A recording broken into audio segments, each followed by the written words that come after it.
Ah, So good day everyone to my fellow classmates and to our very own Ma'am Marla Villalobana. Is fluency more important than accuracy in language learning?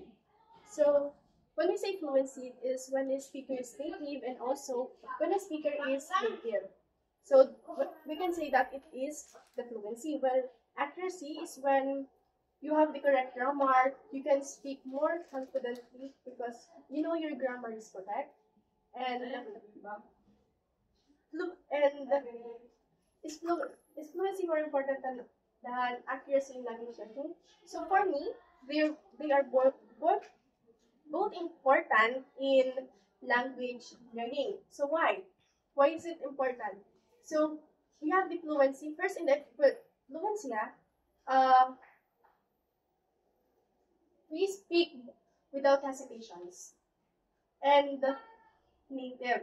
We can, but we cannot be sound. We cannot speak like so native in English.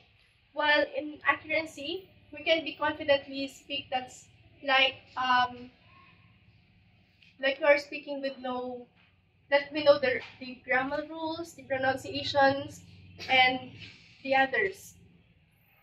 And for the priorities in English language teaching, so the priorities in English language teaching are the grammar, pronunciation, fluency, accuracy. Those are the priorities in learning English